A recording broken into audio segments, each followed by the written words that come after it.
ഒരു കാരണവശാലും ഇനി നരേന്ദ്രമോദിക്ക് ഏകപക്ഷീയമായി BJPക്ക് ഏകപക്ഷീയമായി അതിൻ്റെ രാഷ്ട്രീയ അജണ്ടകൾ നടപ്പാക്കാൻ കഴിയില്ല. കാരണം ഇപ്പോൾ അടിയന്തരമായി നടപ്പാക്കേണ്ട കാര്യം ഇതൊക്കെയാണ്. CAA, NRC, uniform civil code, ഇതൊക്കെയാണല്ലോ പ്രഖ്യാപിതമായിട്ടുള്ള കാര്യങ്ങളെന്ന് പറയുന്നത്. ഇതൊന്നും തന്നെ നടപ്പാക്കാൻ കഴിയില്ല. കാരണം വെച്ചാൽ അത് നടപ്പാക്കാനുള്ള ഭൂരിപക്ഷം ഇല്ല. 240 എന്ന് പറയുന്ന സംഖ്യയിലേക്ക് BJP മാറിയിരിക്കുന്നു. അവരുടെ ഭൂരിപക്ഷം ഇല്ലായ്മ മാത്രമല്ല പ്രശ്നം. ഇപ്പുറത്ത് നിൽക്കുന്നതാരാണ്? ചന്ദ്രബാബു നായിഡുവാണ്. ചന്ദ്രബാബു നായിഡുവിന്റെ സ്ട്രോങ് വോട്ട് ബാങ്കിൽ ഒന്നെന്ന് പറയുന്നത് മുസ്ലിങ്ങളാണ്. അപ്പൊ ആ വിഭാഗത്തെ പിണക്കുന്ന ഒരു കാര്യവും ചന്ദ്രബാബുവിന് ചെയ്യാൻ പറ്റില്ല. ഒന്ന്. രണ്ട്, നിതീഷ് കുമാറിലെ ബീഹാറിലെ വോട്ട് ബാങ്കിൽ ഏറ്റവും പ്രധാനപ്പെട്ട വോട്ട് ബാങ്ക് മുസ്ലിങ്ങളാണ്. മുസ്ലിങ്ങളുടെ പിന്തുണയുള്ള നേതാവാണ് നിതീഷ് കുമാർ. അപ്പൊ ആന്റി മുസ്ലിമായ ഒരു കാര്യവും ഇനി നരേന്ദ്രമോദിക്ക് പറയാൻ കഴിയില്ല. അതായത് നരേന്ദ്രമോദിക്ക് നേരെ ഒരു പൊളിറ്റിക്കൽ പോലീസിംഗ് ഉണ്ടാകുന്നു. ആദ്യമായിട്ട് ഒരു പൊളിറ്റിക്കൽ പോലീസിംഗ് സംഭവിക്കാൻ പോകുന്നു എന്നുള്ളതാണ് ഏറ്റവും പ്രധാനപ്പെട്ട കാര്യം. പിന്നെ ഏറ്റവും ചെറിയ ഒരാളുള്ള പാർട്ടിയെ പോലും ഈ ക്യാബിനറ്റിൽ അക്കോമഡേറ്റ് ചെയ്യേണ്ടി വരും. എല്ലാ പ്രധാനപ്പെട്ട പോർട്ട്ഫോളിയോസ് അവരും കൊണ്ടുപോവേ. ഇനിയിപ്പോ ആകപ്പാട് അവകാശപ്പെടാവുന്ന 2 പോസ്റ്റേ ഉള്ളൂ BJPക്കും നരേന്ദ്രമോദിക്കും. ഒന്ന്, ഞാൻ തന്നെ പ്രധാനമന്ത്രിയായിട്ടിരിക്കും. അതൊന്നും ചോദ്യം ചെയ്യരുത്. അത് സ്വാഭാവികമായിട്ടും അംഗീകരിക്കേണ്ടി വരും. കാരണം നരേന്ദ്രമോദിക്ക് ഒരു റോൾ ഉണ്ട് കേട്ടോ. ഈ BJPയെ ഇങ്ങനെ 240 എത്തിച്ചത് നരേന്ദ്രമോദി എന്ന് പറയുന്ന ഒരു നേതാവാണ്. ആ നേതാവിന്റെ ക്വാളിറ്റിയൊന്നും നമ്മൾ കുറച്ച് കാണണ്ട, അയാളുടെ ഇമ്പാക്റ്റിനെയും കുറച്ച് കാണണ്ട. പക്ഷേ ലാർജർ ദാൻ ലൈഫ് ഇമേജ് വെച്ച് നരേന്ദ്രമോദി അങ്ങ് എല്ലാം ചെയ്തു കളയാമെന്നുള്ള ധിക്കാരത്തിലേക്ക് പോയി.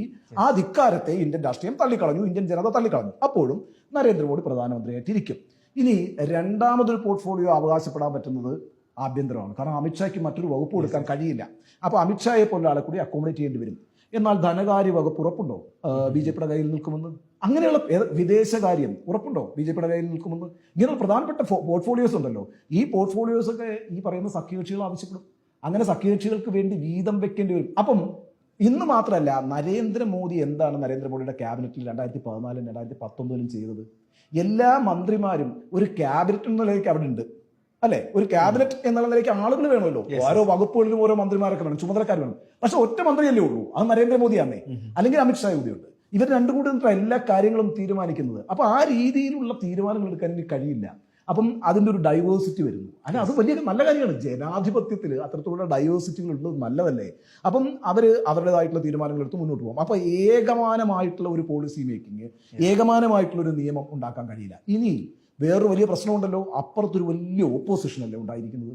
ഇപ്പൊ നേരത്തെ നിങ്ങൾ ഏകപക്ഷീയമായിട്ട് ആളുകളെ കഴിഞ്ഞ അവസാനത്തെ നമ്മുടെ പാർലമെന്റ് സമ്മേളനം സമാപിക്കുന്ന 140 MPമാരെയാണ് പുറത്താക്കുന്നത്. ഒന്ന് ആലോചിച്ചിട്ട് നോക്കൂ, ഇന്ത്യൻ ജനാധിപത്യത്തിൽ ഏതെങ്കിലും ഒരു പാർട്ടി അങ്ങനെ ചെയ്തിട്ടുണ്ടോ? ഏതെങ്കിലും അധികാരത്തിലിരിക്കുന്ന പാർട്ടി ഏകപക്ഷമായിട്ട് 140 MPമാരെ പുറത്താക്കുക? അങ്ങനെയാണോ നിങ്ങൾ പാർലമെന്റിനോട് ബഹുമാനം കാണിക്കേണ്ടത്? ഈ 140 പേരെന്ന് പറയുന്നത് ഇന്ത്യയിലെ എത്ര കോടി ജനങ്ങളുടെ പ്രതിനിധികളാണ്. നിങ്ങൾ അവരെയാണ് പുറത്താക്കുന്നത്.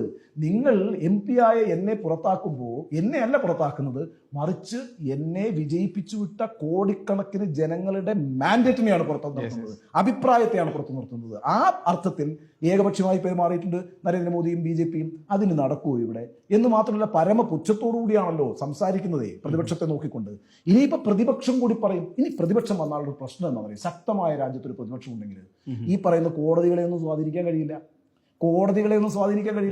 അതേപോലെ ഒരു ഭരണഘടനാ സ്ഥാപനങ്ങളെയും സ്വാധീനിക്കാൻ കഴിയില്ല. ഭരണഘടനാ സ്ഥാപനങ്ങൾ കൂടുതൽ ഇൻഡിപെൻഡന്റ് ആകും, കോടതികൾ ഇൻഡിപെൻഡന്റ് ആകും. കാരണം ഞങ്ങൾക്ക് ചോദിക്കാനും പറയാനും ആളുണ്ടെന്നേ അപ്പുറത്ത്.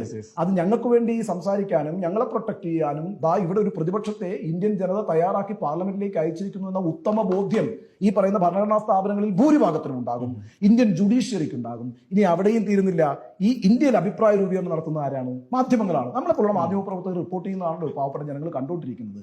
അപ്പൊ എപ്പോഴും മാധ്യമങ്ങൾ ഈ കഴിഞ്ഞ 10 വർഷം ചെയ്തുകൊണ്ടിരുന്നത് എന്താണ്? ഒരു അയൺമാനെ ഉണ്ടാക്കുകയാണ് ചെയ്തത്, അല്ലെ? എന്നിട്ട് എല്ലാത്തിനും മുകളിൽ നിൽക്കുന്ന മോഡി എന്നൊരു പെർസെപ്ഷൻ ഉണ്ടാക്കുകയാണ് ചെയ്തത്. ആ പെർസെപ്ഷൻ ഇപ്പൊ ഇല്ലല്ലോ. അപ്പം എന്താ സംഭവിക്കുക? മാധ്യമങ്ങളിൽ നല്ലൊരു വിഭാഗം മറികടന്ന് ചാടും. ഇപ്പൊ തന്നെ ചാടി. അപ്പൊ അങ്ങനെ മാധ്യമങ്ങളും മാറും. കാരണം മാധ്യമങ്ങൾക്കും ഭയപ്പെടണ്ട. ഏത് സമയത്താണ് നമ്മുടെ ഓഫീസ് റെയ്ഡ് ചെയ്യാന്ന് അറിയാതെയാണല്ലോ നമ്മളൊക്കെ മാധ്യമപ്രവർത്തനം നടത്തിക്കൊണ്ടിരിക്കുന്നത് മോഡിയുടെ കീഴിൽ. അങ്ങനെ ഒരു ഭീഷണിയിലാണല്ലോ മോഡി മാധ്യമങ്ങളെ മുഴുവൻ പിടിച്ചെടുത്തത്. ആ സാധ്യതകളൊക്കെ പോയി. അപ്പോൾ അതാണ് ഞാൻ ആദ്യം പറഞ്ഞത്, ഇന്ത്യ ഒരു റിയൽ ആയിട്ടുള്ള ഒരു നോർമൽ പൊളിറ്റിക്കൽ അറ്റ്മോസ്ഫിയറിലേക്ക് വന്നിരിക്കുന്നു. Narendramodi cut to down size ആയിരിക്കുന്നു, സാധാരണ മനുഷ്യനായിരിക്കുന്നു. ആ അർത്ഥത്തിൽ ഒരു കൊയിലേഷൻ ഗവൺമെന്റ് വരുമ്പോൾ ഒരു ഡൈവേഴ്സിറ്റി വരുന്നു. ഇനിയിപ്പോൾ നിങ്ങൾക്ക് ഏകപക്ഷീയമായിട്ട് നിയമങ്ങൾ ഒന്നും നിർമ്മിക്കാൻ കഴിയില്ല. ഭരണഘടനയുടെ കാര്യത്തെക്കുറിച്ച് ഇനി ആലോചിക്കുകയേ വേണ്ട. ഭരണഘടന അങ്ങ് മാറ്റിക്കളയാമെന്ന് തന്നെയായിരുന്നു അടിസ്ഥാനപരമായി. ഹിന്ദു ഫസ്റ്റ് സ്റ്റേറ്റ് ഉണ്ടാക്കാനാ നരേന്ദ്രമോദി തീരുമാനം. അങ്ങനെ തെറ്റ് നിങ്ങൾ കുറച്ച് കാണണ്ട നരേന്ദ്രമോദിയെ. ഹിന്ദു ഫസ്റ്റ് സ്റ്റേറ്റ് എന്നുള്ളതാണ് നരേന്ദ്രമോദിയുടെ ലക്ഷ്യം എന്ന് പറയുന്നത്. അതിനാദ്യം ചെയ്യേണ്ടത് എന്താ? ഭരണഘടനയിലെ സെക്യുലർ എന്നുള്ള വാക്കെടുത്ത് കളയണം. 400 സീറ്റ് ഉണ്ടായിരുന്നുവെങ്കിൽ ഒരു സംശയവും വേണ്ട, ഇന്ത്യയുടെ ഭരണഘടന മാറ്റി എഴുതപ്പെടുമായിരുന്നു, സെക്യുലർ എന്നുള്ള വാക്ക് പോവുമായിരുന്നു, ഹിന്ദു ഫസ്റ്റ് നേഷൻ എന്ന് പറയുന്ന ഒരു സാധനം ഇവിടെ രൂപപ്പെടുമായിരുന്നു. അതെല്ലാം മാറി. ഇനി നമ്മൾ ആരും ഇതിനെക്കുറിച്ച് അധികം ചർച്ചയൊന്നും ചെയ്യേണ്ട. രാജ്യത്ത് ഒരു സാധാരണ സർക്കാർ ഉണ്ടായിരിക്കുന്നു, അങ്ങനെ വിചാരിച്ചാൽ മതി. ഒരു സാധാരണ ഗവൺമെന്റ് ഉണ്ടായിരിക്കുന്നു. ഇനി ആ ഗവൺമെന്റ് നന്നായി പ്രവർത്തിക്കുക എന്നുള്ളത് മാത്രമാണ് അവർക്ക് ചെയ്യാനുള്ളത്. ജനക്ഷേമകരമായിട്ടുള്ള പ്രവർത്തനങ്ങളിൽ ഏർപ്പെടുക എന്നുള്ളതാണ് ചെയ്യാനുള്ളത്. പ്രതിപക്ഷത്തിന്റെ ഏറ്റവും പ്രധാനപ്പെട്ട ദൗത്യം എന്ന് പറയുന്നത് ഒരു പൊളിറ്റിക്കൽ പോലീസിംഗ് ആണ്. അതുകൊണ്ട് അത് പ്രതിപക്ഷവും നന്നായി നിർവഹിക്കുക എന്നുള്ളതാണ്. ഈ തെരഞ്ഞെടുപ്പ് യഥാർത്ഥത്തിൽ ഇന്ത്യൻ രാഷ്ട്രീയത്തിന്റെ ഇന്ത്യൻ രാഷ്ട്രീയത്തിൽ കഴിഞ്ഞ 10 വർഷമായി സംഭവിച്ചുകൊണ്ടിരുന്ന എല്ലാ അപജയങ്ങൾക്കുമുള്ള പരിഹാരമാണ്. അങ്ങനെയാണ് ഞാൻ ഈ തെരഞ്ഞെടുപ്പിനെ വിലയിരുത്തുന്നത്.